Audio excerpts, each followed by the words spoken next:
Hi everyone, we want to welcome you to our next instalment of our podcast series, this time focused on our recent webinar, which looked at Awaab's Law 6 months on.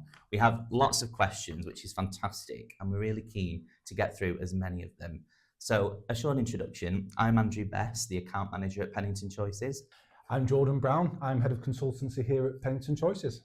So we'll start with this one, how others are readying for the next phase of Awaab's Law beyond damp and mould. I think in terms of readying themselves, I mentioned this on the webinar, organisations are in a position now where we understand what the later phases are going to be, what's going to come in as part of those phase 2 and phase 3. We don't have a date yet in terms of when that is going to land.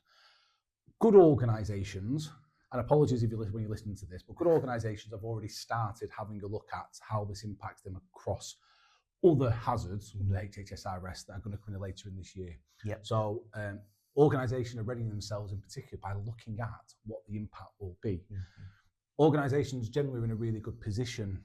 I say really good position, we're in a better position for phase 1 because of the focus and attention that have been brought to damp and mould, because of the Awaab case, because of the regulator asking for specific information around damp and mould in particular. Organisations were generally in a pretty good place to be able to not hit it straight off the bat, but had things in place to go, we know what we need to do. With this next phase, as it expands into different areas, you're at a point now as an organisation where you don't know what you don't know. There's an unknown element that comes along with it.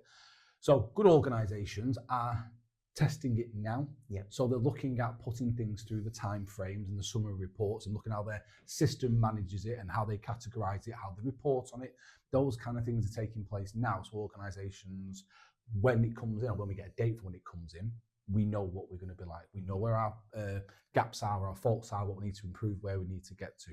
So organisations that are looking at that today, now, are going to be in a strong position later in the year. The other thing I mentioned around this is, and again, I feel like I'm repeating myself a little bit. I do this on the webinars as well, but it's really, really important. Organisations that are not looking at this as a little problem on the side and looking at this as a culture shift, a service shift, in terms of how do we move from an area of repairs that need to meet certain timeframes and timescales into our entire repairs and maintenance service. If you're treating Awaab's Law as a problem over here to solve, you're never going to solve it. There's an organisational approach that needs to be addressed here. In particular, how do we deliver a service of this nature to our customers? That encompasses repairs and maintenance, the wider asset team, housing management, supported scheme managers, caretakers, whatever it might be as part of that, contractors, having a holistic view of how we deliver this service. So organisations that are doing that today are in a better position than people waiting until, I don't know, a couple of months when the guidance comes out, the data guidance comes out, and then trying to put things in place. Be proactive, do something today. Absolutely. I think I'm sure, like you, are really looking forward to seeing how everyone gets on as this progresses. Another question we've had is, how is it successfully working in other councils and companies, and what have they implemented? This individual says, I'm always looking for ways to improve our service. I think the key point to remember here is that nobody's perfect.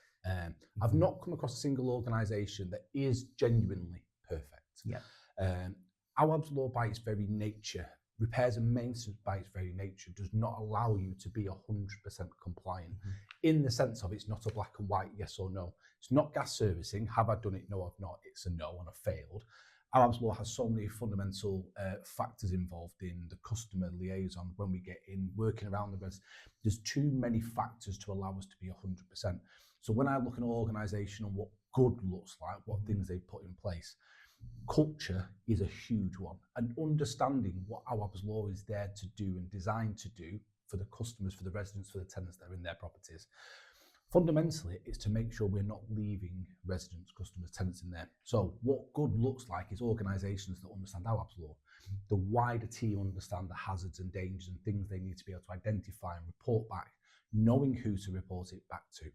Contact centres understanding how to categorise and triage reports that come through, understanding where that line in the sand is for emergencies and significant repairs or things that are outside of scope of it. Organisations that are learning from their mistakes. So we didn't adhere to Awaab's Law for these 10 cases. 5 of them were at the request of the customer because that's when brilliant, evidenced, over to one side. these 5, we failed somewhere. We went 2 hours out of time frame. We didn't get the part in time. Whatever it might be as part of that, good organisations are then learning from that and going, right, why did we fail? They're the 5 cases we'll have a look at because we can learn something as part of that. On a broader spectrum of service delivery anyway, we should be doing that through complaints and disrepair and other stuff that comes out.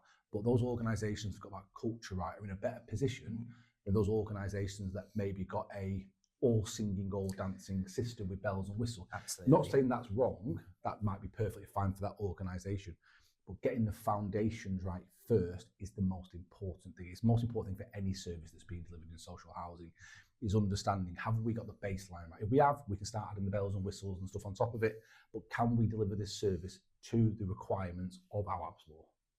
I mean, that's an excellent point, especially sort of that tenant-focused culture shift. I think that'll definitely resonate with a lot of people.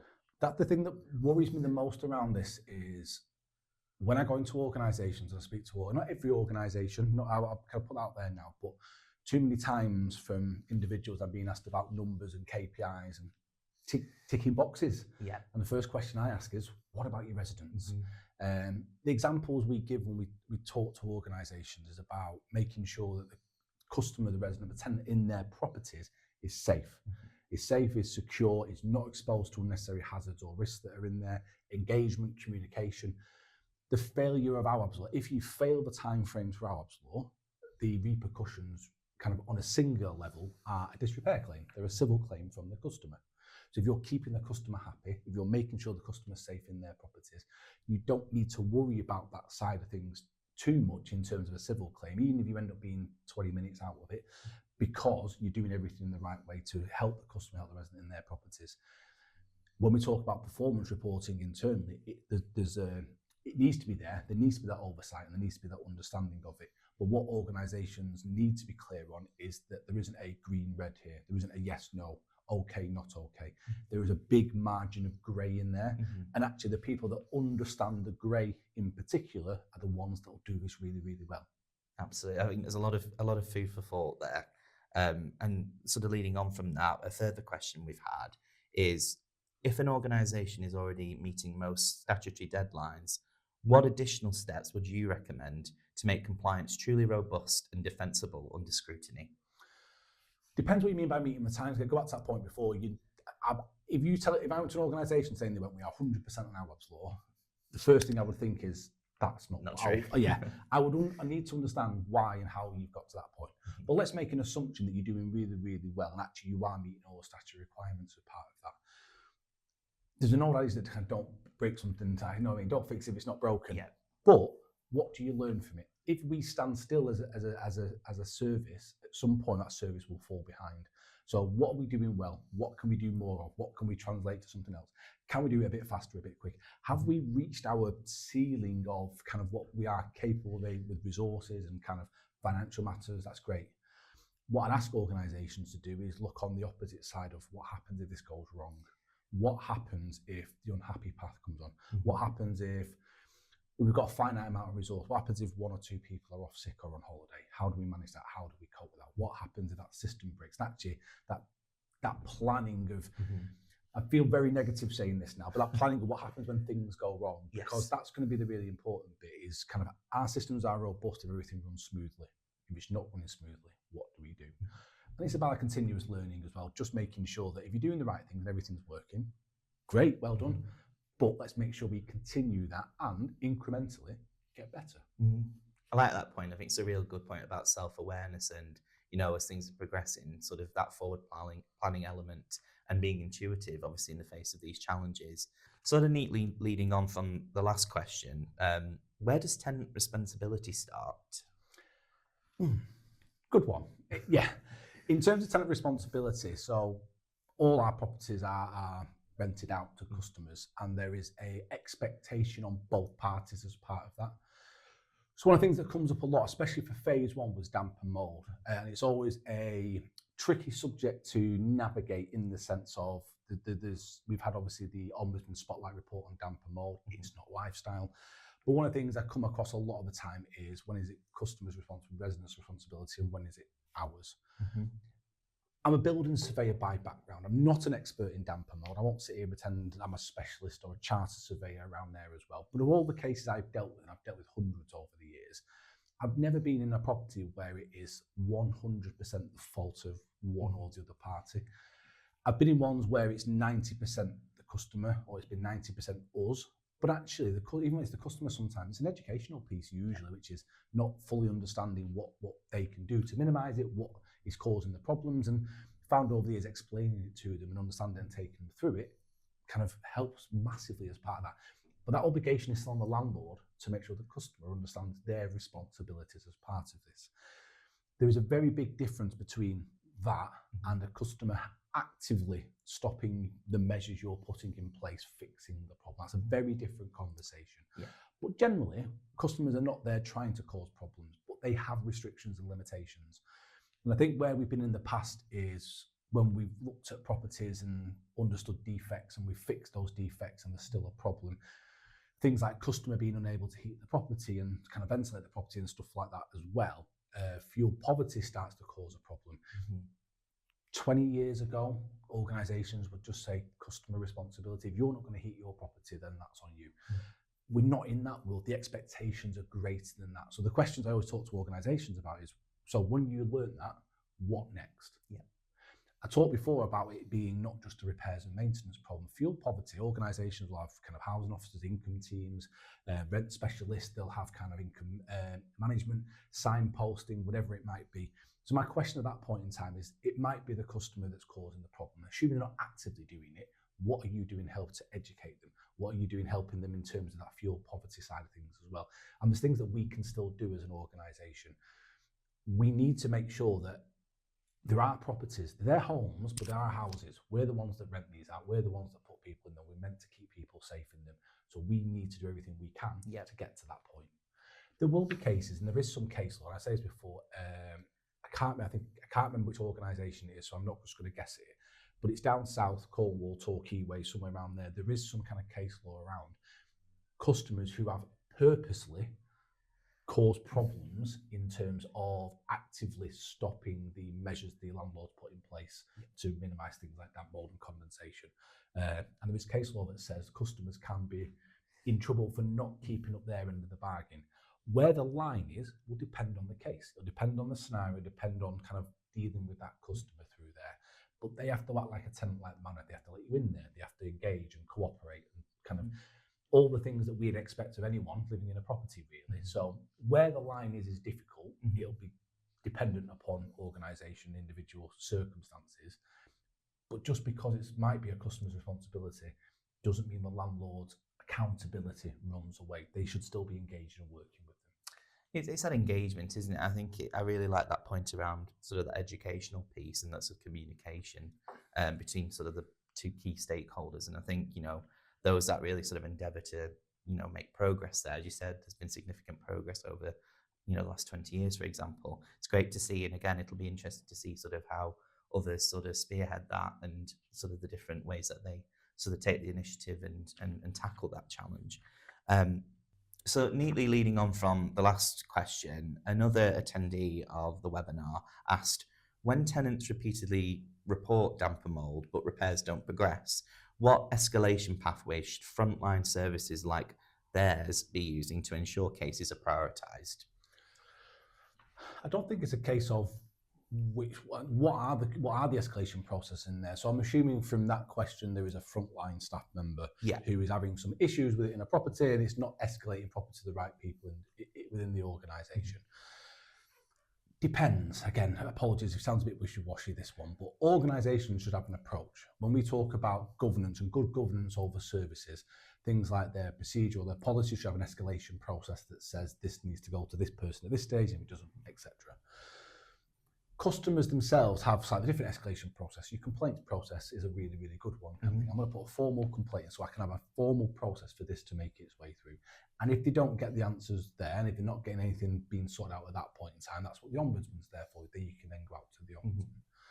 The other side of this is what we've talked about in terms of failing hours or timeframes and stuff like that as well, which is a civil claim from disrepair. So customers have got a number of avenues. They can even get in touch with environmental health if it's really bad. If it's a category 1 hazard under HHSRS, environmental health will get involved and do something about it as well. So the customer's got a lot of options. If you're in an organisation that is not listening to you as a staff member, that is a lot more difficult. And I can't pretend to say what is the best approach and the way to do it. However, what we should be doing is highlighting to the relevant people the issues and problems and what the customer is facing, and reminding people internally of their duties and expectations under the Landlord and Tenant Act, the Homes Furniture Habitation Act. Awaab's law itself prescribed requirements in England regulations as part of this. We should be reminded of our legal obligations to make sure we're not leaving customers in properties like this as well. Aside from that, it's a bit more difficult for staff members internally if nobody's listening to you. Come and speak to me. Tell them to come speak to me and I'll have a conversation with them. Yeah. That's what we're here for. Yeah. So moving on to another question here. From a housing management perspective, what are the key risks observed so far in meeting Awaab's law timeframes? So meeting the time. So the key risk initially are identification. So the key bit for Awaab's law is what we call notification. When we talk about civil disrepair claims, and when were the organisation aware that there was a problem, there was an issue. So when we talk about risk, it's about particularly frontline staff members and contractors as well, when they come across the issue. So you're on notification as a landlord, you're potentially on notification as a landlord once somebody enters that property. There's a slight grey area around this, but if you're going to a property over damp and mould and there's visible damp and mould downstairs and you're going into the hallway with your housing officer, rent officer, contractor, gas servicing, whatever it might be, there's a good chance you're on notice as a landlord. Yeah. So all those people that go into those properties should have an awareness if they see something, where to report it back to. So key risks again are those individuals don't understand the importance of it from a housing management point of view and don't report it back. What happens if someone goes into a property on a Thursday doing some scheme inspections and walking around and a resident comes out, but they've taken the Friday and Monday off for a long bank holiday weekend and don't come back to the office till Tuesday? Yeah. You will have lost 2 days then, kind of the Friday and the Monday before your time, before the organisation could do something about it. Under Awaab's law, your time frame started essentially the day that person found out about it.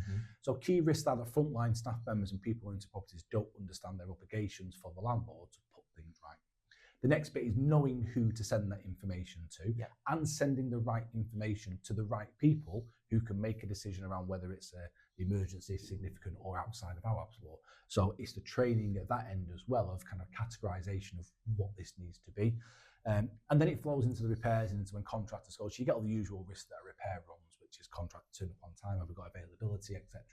Surveyor's got time to go out and do inspections. So that it's not housing management, that comes more into asset at that point in time. Yeah. But housing management spend a lot of time with customers, talk to a lot of customers about them having that understanding on the front line and making sure that they are sending the right things back into there. So they're the key risks, and they're the ones that will impact directly the time frame as well. I think actually there was a second part to that question, which is how are successful landlords managing escalation and oversight? I think you kind of touched upon sort of some of the key parts there. Yeah, we've touched on a few things on escalation and stuff like that. I think the key bit for me, and I said this right at the start of the podcast, that oversight has to be the right oversight. Yes. There's no point ticking boxes for the sake of ticking boxes at kind of 100% green, red. It's about understanding the cases that don't meet Awaab's law. They're the really important cases we need to have a look at. Awaab's law allows for genuine reasons, and it even says within the guidance kind of thing that not every single repair will fit. 95, 98, 99% of your repairs absolutely will, but there'll be a percentage that don't.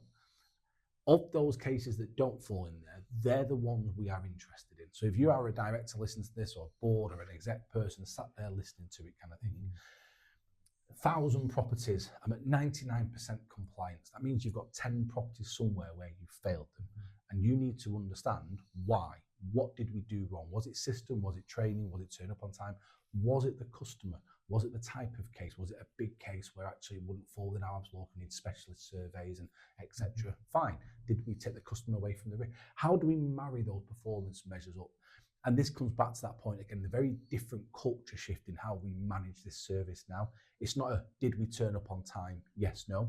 Yeah. It's not as black and white in that. It actually, there's nuances to the cases. So if you're getting the performance information, report it. I had a client who spoke to me really, really early on, where they were getting cases where there were emergency jobs, in particular on this one, and customers ringing up on Thursday morning saying, I've got this problem. fell within an emergency, and the resident would say, can you come tomorrow? I'm home in the afternoon. Mm-hmm. So they're getting there at 30, 36 hours, and they didn't want to categorise them as failures under Awaab's law. But it was a failure. It's an accepted failure. That's fine. We know why we've failed. But if you take that out, there's nowhere in the guidance that says you can take out your performance information, because it's that we need oversight being able to see that. If you've got somebody, a team or an individual internally deciding that certain things don't fit into those numbers, then what's to make them move things out that shouldn't be moved out, or then misinterpreting what, or misunderstanding what the guidance says. Yeah. Leave it all in, be open, be transparent, see what it is, but have commentary around why did these not. These 5 were because the customer requested it. We've got evidence. Perfect. These 2, we failed. These are where we failed, and this is what we've done. That's circular learning again, to make sure we don't do it again.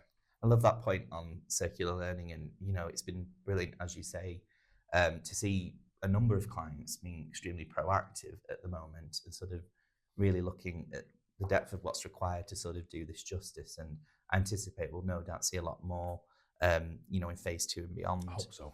Absolutely. I think this is a really great question, actually. What is the main highlight of Awaab's law after 6 months of implementation? Highlight? Wow. I know. I normally get asked kind of what It's an challenges interesting and one. highlight. I think the highlight for me is how serious organisations are taking this. Absolutely. I was a bit nervous and a bit worried pre-Awaab's law around the impact this might have in some organisations and whether it'd be treated in the same manner as, say, the Building Safety Act and stuff like that. I was a bit nervous that maybe it wouldn't resonate as well with organisations, and that maybe individual kind of repairs teams would have to just figure it out and work out. So I've been really, really kind of inspired in some respects around kind of how serious organisations are taking this. Mm-hmm. I touched a bit, and I've said it a couple of times on this podcast, around kind of ticking boxes and 100%, and it's not the right methodology to do it. But what is really good is organisations wanting to see it, wanting to understand, and although striving maybe in the wrong way to get 100%, wanting to make sure that customers and residents are safe in their property. So the highlight for me is how seriously organisations have taken this. So that's a real positive, I think. I think it was great to see as well, when we obviously did the research project with HouseSmart, just how willing so many, throughout the country to contribute, obviously, the challenges and the things they were concerned about as they were sort of moving through the process. And I think, to see that continued engagement, as we've seen on last week's webinar too, is really promising. And I'm sure we'll no doubt see some great case studies as time progresses on how people and organisations have improved, obviously with this in mind. That's a good one. I mean, my background, repairs and maintenance, and probably like some other departments, but when I was in repairs and maintenance, I always felt like the poor relation kind of didn't get the love and attention, resources, finances that we need, which is probably most departments, if I'm honest with you. But what was really telling was that organisations, and again, I don't want to pick on all organisations, kind of, but a number of them will work in silos across. That's a repairs problem, that's a housing problem, that's a shelter problem. What is interesting to see now is organisations that maybe weren't in the right space, now seeing those silos and going, this isn't a repairs problem, this isn't a housing management, this is a cross-departmental problem that we need to solve as an organisation. And people are at various different stages. People are kind of really far along. Some are still a bit behind and not where we'd hope and expect them to be. But there's very few people sitting there doing nothing. There might be a couple, I'm sure the potential is out there, but generally everyone is doing something to differing degrees to get to the right outcomes. Definitely. No, it's excellent to see that, as you rightfully say. Some more questions that we've had. This is another one that stood out to me. Damp and mould can be more seasonally applied due to external conditions, the closure of windows due to cold weather externally, so results can be misleading in warmer seasons. How do you sort of go back on that sort of statement? Because I think there is a point there. I know it's something we've discussed about, that preparedness element, that people shouldn't just think when the months are warmer, sort of take a step back. It should actually be a time to get more involved and prepare ahead of the. And this is how you devise your resources. So at an individual case level, one of the things kind of the government guidance, and we should be doing, is following up once we've done some remedial works to see if that problem has fixed it. Damp and mould, unlike pretty much any other repair in a property, you can't just take a picture when it's finished and go fix. You've kind of got to monitor it and make sure it's been done.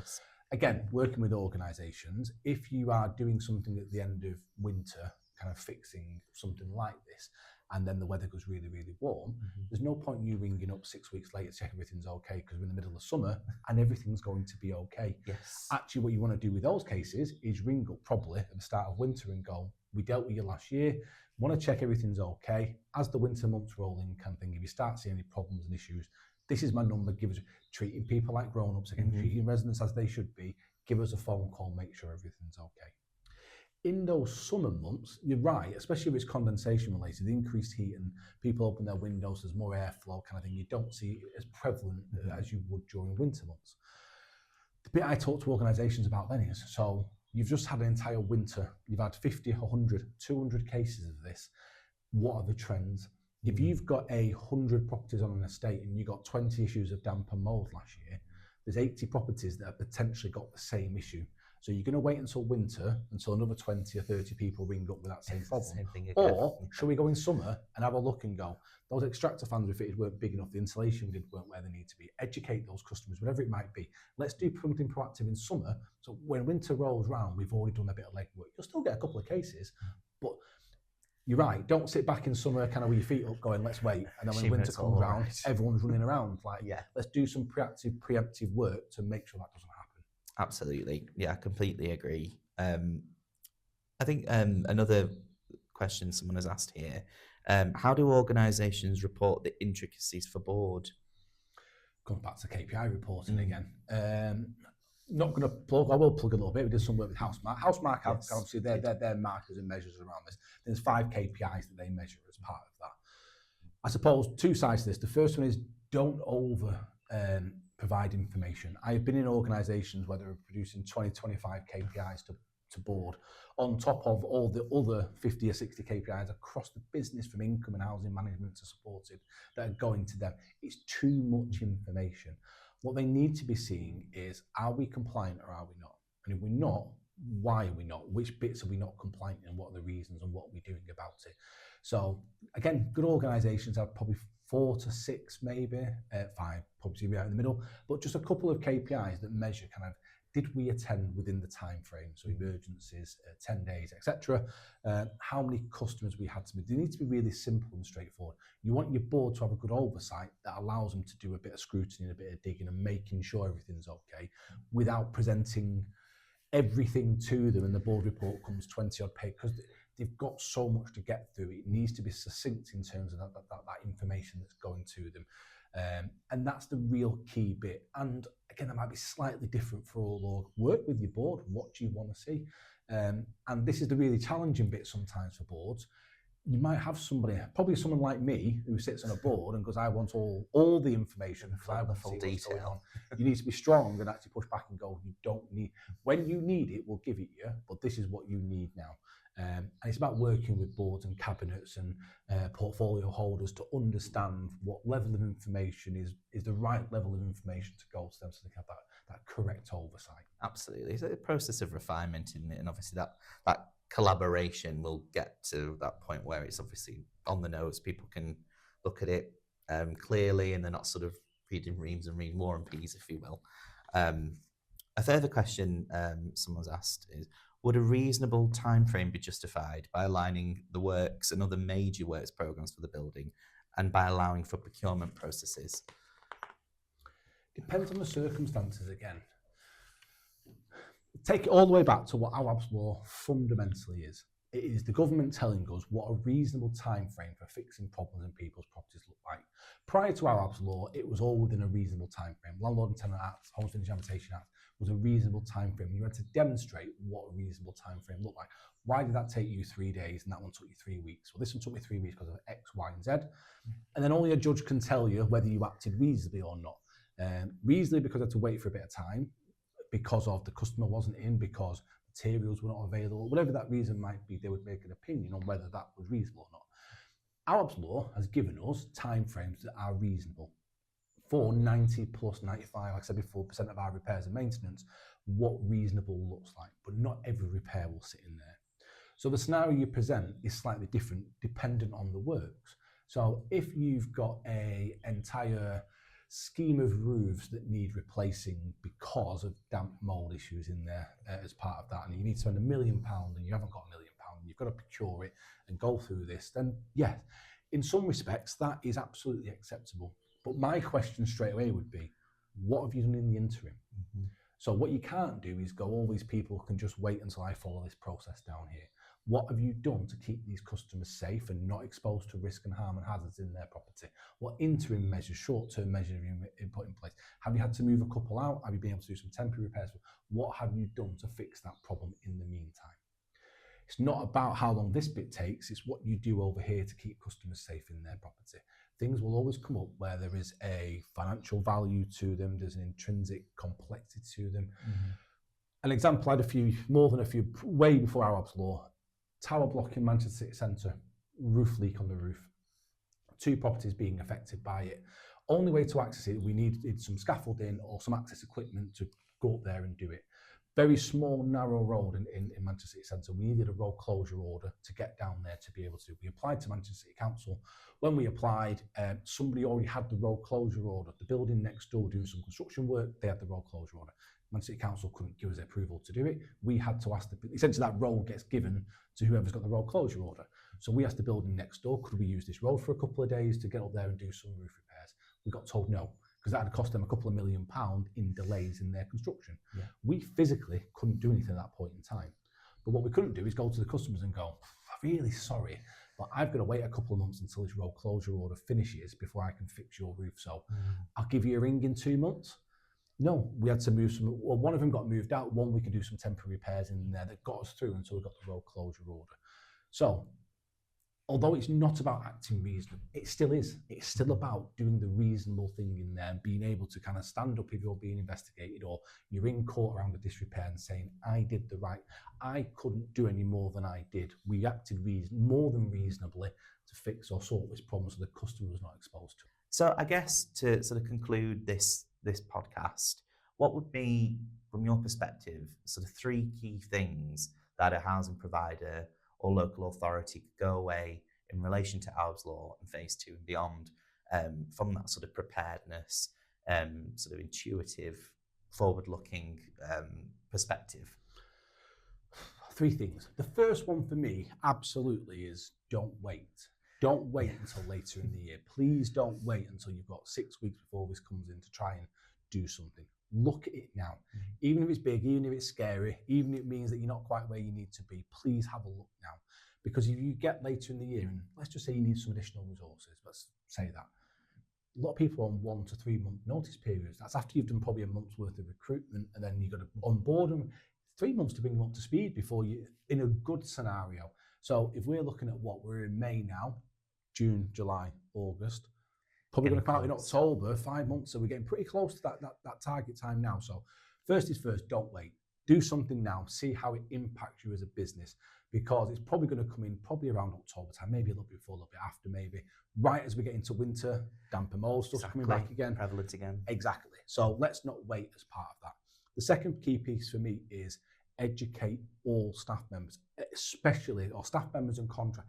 Anyone that visits your customers, anyone that goes out there and does something, educate them. That doesn't necessarily mean you can come and do a formal training course with us. You might just want to do something internally, take some pictures around the kind of hazards and stuff they should be looking for. As an organisation, as organisations tend to talk about having a lack of resource. You don't have a lack of resource. You've got lots of organisations, got hundreds of people working for them. You've got a lack of resource maybe in repairs. So educate everyone else so they can see the problems. They don't have to diagnose, they don't have to know what the remedial works is, but if they can see what those issues are, they can spot them early, you can deal with them early. That's that timing element, isn't Exactly. And the third thing, which actually links into the first one a little bit, is learn. And this should just be a continuous thing. You've had phase 1 now. You know where your problems and issues are. Have you learned from those problems and issues? Or have you just got better because the weather's glorious today and I don't have as many damp mold and condensation issues? Genuinely learn from your failures. Failures are I'm sitting here as a consultant, and kind of most organisations, please bring us in, and that's my job to do that. But absolute biggest piece of gold dust information in a business is complaints and disrepairs and things that are going wrong. So where you have failed, put something right. They're the 3 things. If I went to a housing provider today, left Pennington, they're the first 3 things I would look at immediately.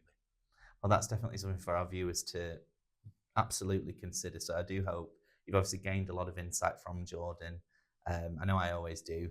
We always talk about this quite often, don't we? This is basically what we do at lunchtime. It pretty much is. Yeah, absolutely. So, I think, we're all in this. Everyone's in this together. There's a lot of expertise, and, we can all work collaboratively together to progress this. So, yeah, we look forward to obviously seeing you on subsequent podcasts, and thank you for joining us today. Thank you. Thank you for joining us today. If you would like to speak to one of our in-house experts, please get in touch either via our website or across our social media pages. Pennington Choices, providing property surveying, consultancy and project management services to organisations nationwide. Our expertise, your solution.